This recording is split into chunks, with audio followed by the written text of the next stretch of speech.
बिस्मिल्लाहिर्रहमानिर्रहीम, अस्सलाम वालेकुम। आप देख रहे हैं GNN और मैं हूं इरफान बशीर और मैं हूं हुदा शाह। बुलेटिन में हमारा साथ देंगी हफ्सा आसिफ ही। सबसे पहले आपको बताएं कि वज़ीर आज़म शहबाज शरीफ का कहना है कि दुश्मन पानी को हथियार के तौर पर इस्तेमाल करने की कोशिश कर रहा है। भारत यकतरफा तौर पर सिंतास मुआहदे से नहीं निकल सकता। आलमी सालसी अदालत में भारत को सुबकी का सामना करना पड़ा। फैसला किया है कि अपने पानी के ज़खायर में मजीद इजाफा करेंगे। नेशनल इमरजेंसी ऑपरेशन सेंटर में खिताब करते हुए वज़ीर आज़म ने मजीद कहा कि सवात में कीमती जानें ज़ाया हुई हैं। सियासत से बालातर होकर हमें इसका जायज़ा लेना चाहिए। ऐसे वाक़यात की रोकथाम के लिए सूबाई हुकूमतों के साथ मिलकर मरबूत प्रोग्राम बनाना चाहिए। मौसमियाती तब्दीलियों को मद्देनज़र रखते हुए इंफ्रास्ट्रक्चर की तामीर ज़रूरी है। कुदरती आफात से निपटने के लिए कौमी इदारे की इस्तेदाद कार में इजाफा करेंगे। सवात में जो बहुत ही कीमती जानें जो ज़ाय हुई हैं, सियासत को बिल्कुल एक तरफ रखते हुए हमें इसका एक ऑनेस्ट जायज़ा लेना चाहिए। तो मैं समझता हूँ कि ऐसे वाक़यात को किस तरह रोका जा सकता है। PDMAs हैं, उनके साथ और सूबाई हुकूमतों के साथ मिलकर आपको एक मरबूत प्रोग्राम बनाना चाहिए ताकि इस तरह के वाक़यात की एक मुकम्मल तौर पर रोकथाम की जा सके। इसी तरीके से हमारा जो दुश्मन है वो किस तरह पानी को वेपनाइज करने की कोशिश कर रहा है। अभी उसको इंटरनेशनल कोर्ट में बहुत सेटबैक हुआ जब इंटरनेशनल कोर्ट ने ये फैसला दिया। हिंदुस्तान 1960 इंडस वाटर ट्रीटी यकतरफा तौर पर ना सस्पेंड कर सकता है ना उससे निकल सकता है। अनफॉर्चुनेटली उसके अज़ाइम नापाक अज़ाइम है। पाकिस्तान के खिलाफ इकदाम उठाना चाहता है। उसके लिए एक तो हमने गवर्नमेंट ऑफ पाकिस्तान ने फैसला कर लिया है कि हम इंशाअल्लाह वाटर स्टोरेज कैपेसिटी को बिल्ड करेंगे, non controversial water storage capacity. एक और अहम मामला, जुडिशल कमीशन ऑफ पाकिस्तान ने चारों हाई कोर्ट्स के लिए मुस्तकिल चीफ जस्टिस नामजद करने की अक्सरियती राय से मंजूरी दे दी है।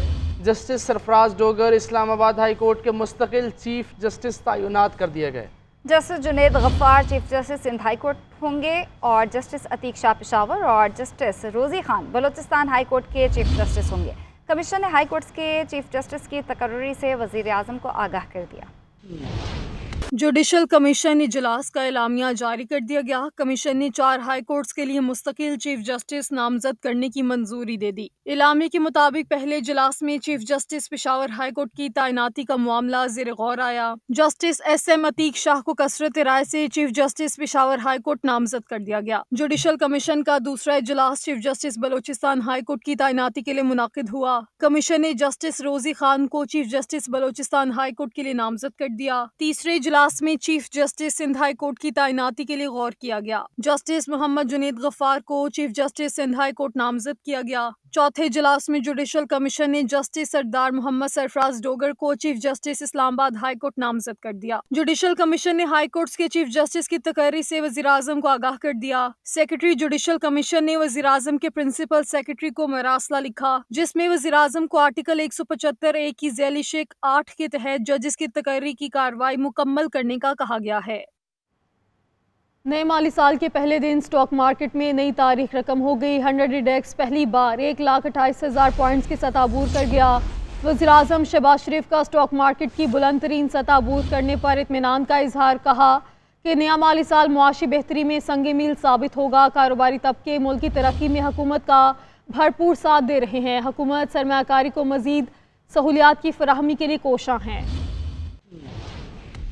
पाकिस्तान स्टॉक मार्केट ने नई तारीख रकम कर डाली। 100 इंडेक्स ने पहली बार 1,28,000 की सतह को अबूर करके नई बुलंद तरीन सतह को छू लिया। कारोबार के दौरान मार्केट की बुलंद तरीन सतह 1,28,475 तक जा पहुंची। कारोबार के अख्ताम पर 2,572 पॉइंट्स इजाफे से इंडेक्स 1,28,199 पर बंद हुआ। माहिरीन के मुताबिक मौजूदा सूरत हाल के तनाजुर में मार्केट मजीद नए रिकॉर्ड कायम करेगी। फाइनेंशियल ईयर का पहला दिन है और बाज़ार जो है वो तकरीबन आपके जो ऑल टाइम हाई पे है।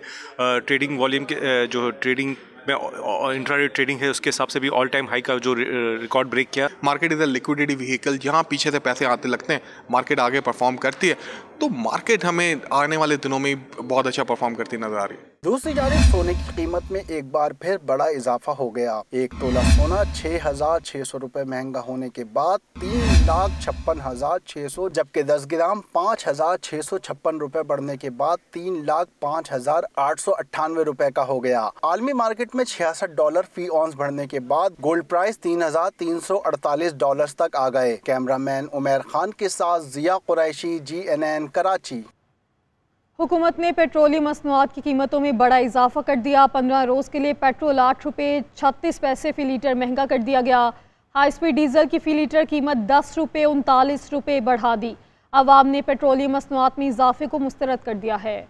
पेट्रोलियम मसनूआत की कीमतों में होशरुबा इजाफे पर शहरी बिलबिला उठे। महंगाई बढ़ने के खदशात का इजहार, रोजगार पैदा करने और कार्बन लेवी खत्म करने के मुतालबात रखती है। हुकूमत ने नए माली साल के आगाज पर पेट्रोलियम मसनूआत की कीमतों में तकरीबन 10.5 रुपए फी लीटर तक इजाफा कर दिया। शहरी पेट्रोलियम मसनूआत महंगी होने पर बरहम हो गए। किसी ने अशिया जरूरिया मजीद महंगी होने का खदशा जाहिर किया तो किसी ने बेरोजगारी की दुहाई दी। बाज ने अवाम की बेबसी का भी रोना रोया। बहुत ज्यादा महंगा ठीक है, होने और ज़्यादा पेट्रोल महंगा कर दिता इन्होंने। गरीब आदमी की करूँगा, आगे आगे कह रहे हैं कि और ज़्यादा महंगा हो जाना वो पेट्रोल।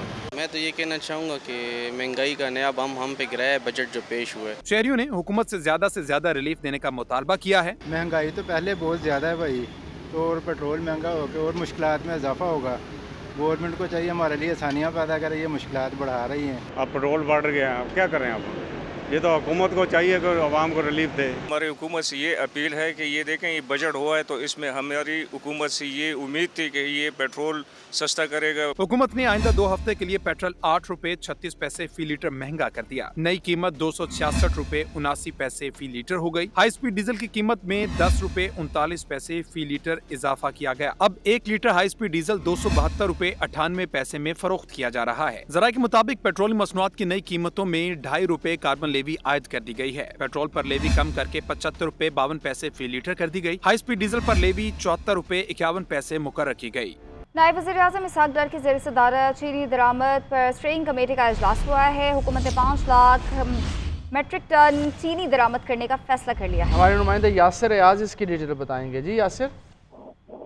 हाँ जी, देखिए नायब वज़ीर-ए-आज़म इसहाक डार की ज़ेर सदारत चीनी से दरामद पर स्टेयरिंग कमेटी का जो है इजलास हुआ है और हुकूमत का 5 लाख मेट्रिक टन चीनी जो है वो दरामद करने का फैसला किया है। चीनी की दरामद ट्रेडिंग कारपोरेशन और निजी शोबे के जरिए से जो है वो की जाएगी और इजलास में वफाकी और सूबाई आला हुकाम ने भी शिरकत की। इस मौके पर इसहाक डार ने कहा कि चीनी की दस्तयाबी और कीमत में इस्तेहकाम हुकूमत की तरजीह है और जरूरी अशिया आवाम को मुनासिब कीमत पर फराहम करना चाहिए, वो अव्वलीन हमारा हदफ है।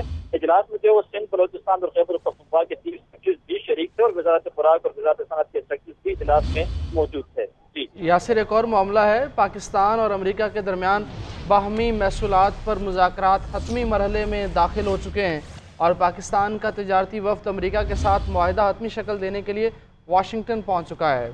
पाकिस्तान और अमेरिका के दरमियान बाहमी महसूलात पर मुज़ाकरात हतमी मरहले में दाखिल हो चुके हैं और पाकिस्तान का तिजारती वफ़द अमेरिका के साथ मुआहिदा हतमी शक्ल देने के लिए वाशिंगटन पहुँच चुका है।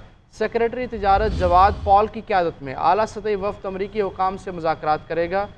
अमरीकी बैंक क्रैकोडक मनसूबे में $1 अरब तक फाइनेंसिंग पर गौर कर रहा है।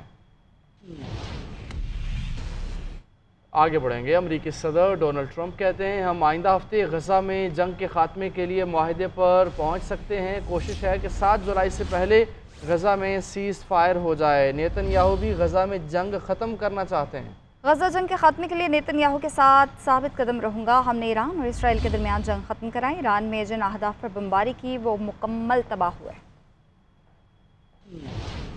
खैबर पख्तूनख्वा असम्बली में मखसूस नशिस्तों पर मुंतखब अरकान को हल्फ लेने से रोक दिया गया है। PTI पार्लियामेंटेरियंस की दरख्वास्त पर पेशावर हाई कोर्ट में समाअत हुई। PTI ने मौक़िफ़ इख्तियार किया कि हम एक सियासी जमात और इलेक्शन कमीशन के साथ रजिस्टर्ड हैं। PTI को 3 ख़वातीन और 1 अक़लियत की नशिस्त मिलनी चाहिए। अदालत ने रिमार्क्स दी आप इलेक्शन कमीशन जाएं, यहाँ मत आएँ। वकील ने बताया एलामिया जारी होने के बाद इलेक्शन कमीशन कुछ नहीं कर सकता, अरकान को हल्फ लेने से रोका जाए। अदालत ने स्पीकर और इलेक्शन कमीशन को नोटिस जारी कर दिया। और मखसूस नशिस्तों से मुतालिक इलेक्शन कमीशन का इजलास बेनतीजा ख़त्म हो गया। इलेक्शन कमीशन को ताहाल मुसद्दका अदालती फ़ैसला नहीं मिला है। JUIF, मुस्लिम लीग नून, पीपल्स पार्टी और दीगर जमातों की नई दरख्वास्तों के बाद सीटों का कोटा दोबारा तय होगा। इलेक्शन कमीशन की जानिब से नई दरख्वास्तों के मुताबिक मुतल्लिका विंग्स को तैयारी की हिदायत कर दी गई। इलेक्शन कमीशन का इजलास कल दोबारा होगा। मखसूस नशिस्तों से मुतालिक इलेक्शन कमीशन का इजलास बेनतीजा ख़त्म हो गया। ज़राए के मुताबिक मुसद्दिका अदालती फैसला मौसूल होने के बाद मुशावरत मुकम्मल होते ही इलेक्शन कमीशन सियासी जमातों में मखसूस नशिस्तों की अलॉटमेंट बहाल कर देगा। इलेक्शन कमीशन की कानूनी टीम अदालती फैसले से मुतालिक तफसीली रिपोर्ट चीफ इलेक्शन कमिश्नर और मेंबरान के सामने रखेगी। JUIF, मुस्लिम लीग नून, पीपल्स पार्टी और दीगर जमातों की नई दरख्वास्तों के बाद सीटों का कोटा दोबारा तय होगा। PTI रहनुमा सेनेटर शिबली फराज का कहना है कि इलेक्शन कमीशन एक फरीक बन चुका है, उसका काम साफ शफाफ इलेक्शन करवाना है। इस इलेक्शन कमीशन से अच्छे की तवक्को नहीं। इलेक्शन कमीशन ऑफ पाकिस्तान तो एक फरीक बन गया है ना, जबकि आईनी तौर पे उसका काम है कि free and fair transparent election कराना, उसमें बुरी तरह नाकाम हुआ है। तो अगर वो अपने कानून के मुताबिक अगर वो फैसले करते तो वो अपीली में न जाते, वो तो फरीक बन गए। तो इसलिए उनसे किसी अच्छी की तवक्को नहीं है। सुप्रीम कोर्ट के फैसले की रिपोर्ट की रोशनी में इलेक्शन कमीशन पार्लिमानी जमातों के लिए मखसूस नशिस्तों की बहाली का नोटिफिकेशन जारी करेगा।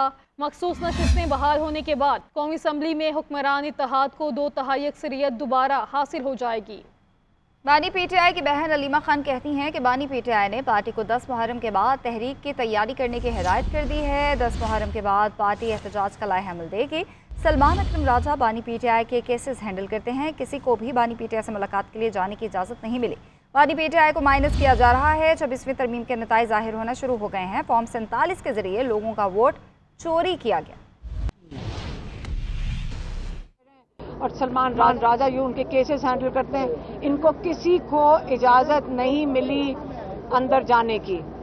और आप अगर समझते हैं कि इमरान खान आइसोलेट नहीं हुए, इमरान खान को माइनस करने की एफर्ट नहीं हो रही है, तो यही है जिसको हम कहते हैं कि ये माइनस किया जा रहा है। उन्होंने बताया कि 26वीं तरमीम की वजह से उसके नताइज अब जाहिर होना शुरू हो गए। इस वक्त जब वोटर्स के फॉर्म 47 के जरिए आप लोगों का वोट चोरी कर लें और आप ये कह दें कि लोगों का वोट की कोई अहमियत नहीं है।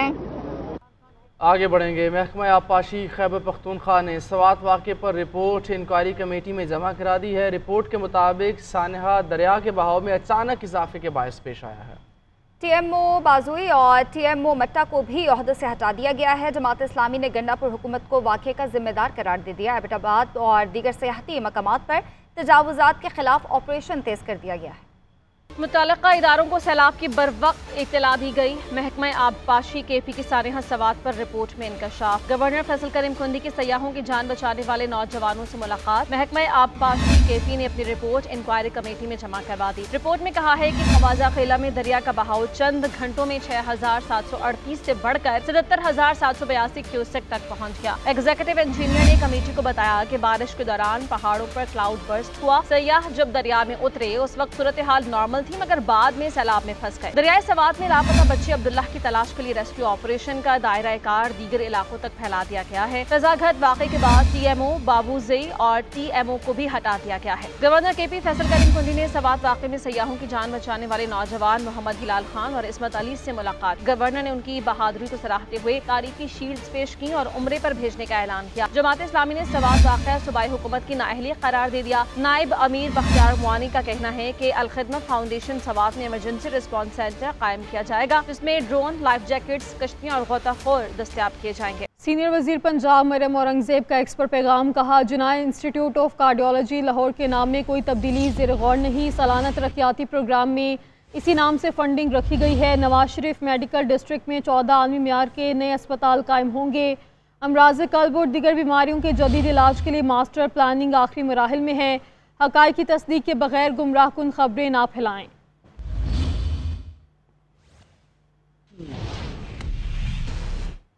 पाकिस्तान और ईरान के मुश्तरका इकनॉमिक कमीशन का इजलास रवा माह तेहरान में होगा। ईरान इसराइल जंग के बाद अमरीका ने ईरान पर तिजारती पाबंदियों में नरमी की है।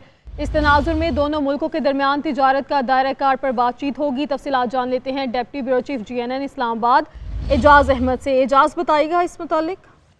जी, हालिया ईरान इसराइल जंग के बाद अमेरिका ने जंगबंदी के लिए ईरान पर कुछ पाबंदियां नरम की और चीन को ये इजाज़त दी कि वो तेल ईरान से खरीद सकता है या अमेरिका से खरीदे।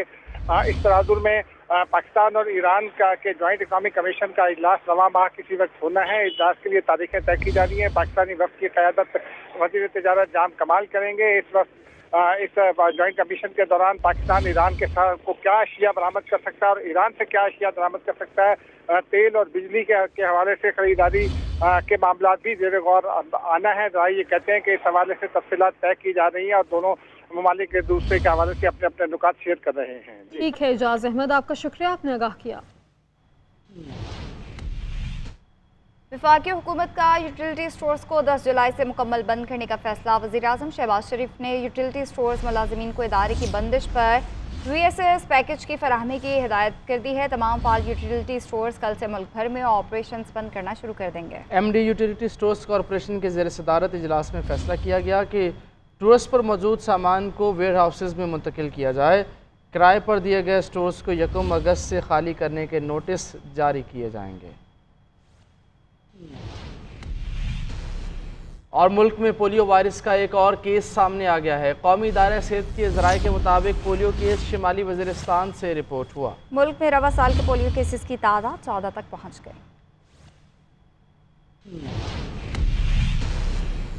पाकिस्तान ने अक़वाम मुत्तहिदा की सलामती काउंसिल की सदारत संभाली है। नायब वज़ीर-ए-आज़म इसहाक डार ने कहा है कि ये पाकिस्तान का बतौर गैर मुस्तकिल रुकन 8वां दौर है। पाकिस्तान UN चार्टर, आलमी कवानीन और कसीरुल जहती उसूलों से वाबस्ता है। दुनिया में बढ़ते तनाज़ात और बहरानों पर मौसर रद्द-ए-अमल ज़रूरी है। सलामती काउंसिल को मौसर, फ़ाल और सिफारती अंदाज में चलाया जाएगा। इस माह पाकिस्तान 2 आला सतह के इजलासों की सदारत करेगा। और कौमी असम्बली की स्टैंडिंग कमेटी बराए तालीम व तरबियत ने कैम्ब्रिज के जुज़वी तौर पर पेपर लीक होने के बयान को मुस्तरद कर दिया है। कैम्ब्रिज तहकीकात पर अदन इत्मीनान का इजहार करते हुए कमेटी ने पेपर लीक मुतासरा तलबा को फ्री रीटेक की सहूलत फराहम करने का फैसला किया। इसी हवाले से इकरामुल्लाह जोइया की रिपोर्ट देखिए। कौमी असम्बली की स्टैंडिंग कमेटी बराए तालीम और तरबियत के इजलास में मुतासरा तलबा को बगैर फीस दोबारा इम्तिहान देने की सहूलत पर इत्तफाक हो गया। ताहम इम्तिहान की तारीख पर फैसला नहीं हो सका। ज़ेली कमेटी इजलास में कैम्ब्रिज इंतजामिया और IBCC हुकाम ने शिरकत की। ऑफिशियल भी जो है वो वेबसाइट पे अपनी डाला है कैम्ब्रिज ने, ब्रिटिश काउंसिल ने, कि वो पेपर्स जिनके साथ प्रॉब्लम आया है उनकी चॉइस है पेरेंट्स की या बच्चों की कि वो उसका रीटेक देना चाहते हैं और जब रीटेक जो देना चाहेगा वो फ्री हो। ज़ेली कमेटी बराए तालीम ने पेपर लीक मामले पर कैम्ब्रिज की तहकीकाती रिपोर्ट पर अदम इत्मीनान का भी इजहार किया। कमेटी ने कहा कि पेपर लीक होता है या नहीं, जुज़वी पेपर लीक का बयानिया मुस्तरद करते हैं। डायरेक्टर कैम्ब्रिज ने कहा कि तमाम स्कूलों ने कैम्ब्रिज तहकीकात पर इत्मीनान का इजहार किया है। कमेटी रुकन अली सरफराज ने कहा inter board coordination commission Cambridge को रेगुलेट करे, जिस पर IBCC हुकाम ने बताया कि तमाम 6 बोर्ड के साथ मीटिंग करके इन्हें 15 रेगुलेशन फराहम कर दी है। इजलास के दौरान कन्वीनर कमेटी ने कैम्ब्रिज से टैक्स अदायगी और इम्तिहानी फीस में ब्रिटिश काउंसिल, कैम्ब्रिज और स्कूलों के हिस्से के बारे में दरियाफ्त किया और कहा कि कैम्ब्रिज की थर्ड पार्टी तहकीकात होनी चाहिए।